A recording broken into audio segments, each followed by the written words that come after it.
Now, for the people that are saying I'm crazy doing this harness rebuild, you're right. Very correct on this, but this is one of the reasons why I'm doing it. So here we have two different sensors, but they're the same. So this one here is an improved version of this IPR sensor.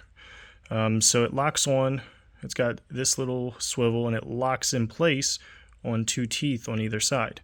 But with this design, it actually snaps in place with these connectors. I like it. It's going to be more secure, but having to pull it on and off is going to be a pain because these break very easily. So these will last longer. It won't be as secure, especially as the metal starts wearing out over time. But these, I feel, do a better job at securing one time and one time only. You know, you're not supposed to have to pull these off again. And now, I think I've just figured something out. So, all across the forums, I've read 7.3s have problems with the number 8 cylinder. And it's been said that it is due to a fueling issue, just the way the fuel is delivered to the back of the head. The number 8 cylinder, it's normally fuel starved, but I feel like there's also another issue at play here. I think it... Now, of course, this is just a theory of mine. I'm not an electrical engineer. I'm nobody fancy, but one thing that separates the number 8 injector from all 7 others is the ground for number 8 is in pin number 10. Pin number 11 is the driver's side injector power. Okay, so you have a power directly next to the ground. Now, mind you, this is supplying a lot of power to the injectors. It's a considerable amount.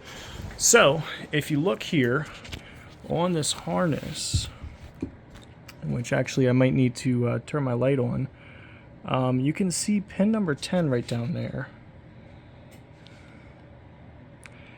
And then right on the other side is pin number 11. So now you see the ground in pin number 10 is butt up right next to this power wire.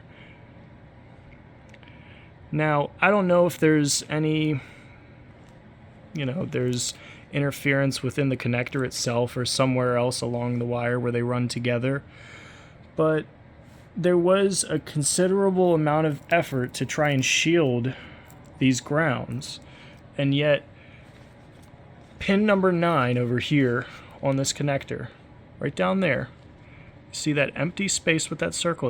That's the spot for pin number 9.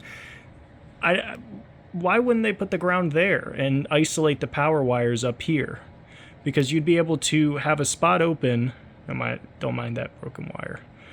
You'd be able to put these 2 power wires right over here and have a spot open so it isolates itself from these grounds down here and these signal wires up here.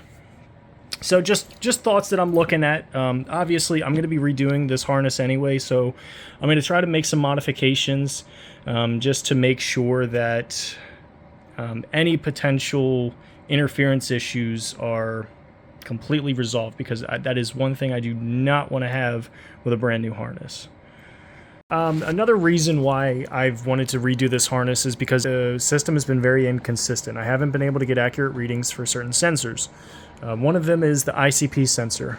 So the previous owner did install an aftermarket pigtail kit. I kind of melted the shrink tubing back just so I could see exactly how it was terminated. So they didn't do a bad job of soldering. But the main concern for me is this green wire. So this green wire goes to pin number 22. Okay, that's this one right here. It's kind of blue with a green stripe. If you go over here, I have all this documented. Pin number 22 is the ICP sensor monitor. So this wire right here is the one that sends the ICP signal to the PCM in order to adjust the pressure for the injectors. This is where it gets its reading. Now, if you look closely here, let me see if I can get it to focus. I already have a few strands that are coming apart.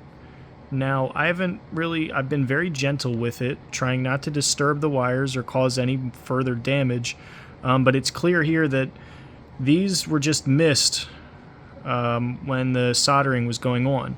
So already that's a total of six strands out of, it looks like 15 maybe. So that's 40% right there. So already off the bat, I have, this signal wire that isn't completely terminated and could potentially be causing a bad signal reading to the PCM, which could have been affecting some of the injector operations.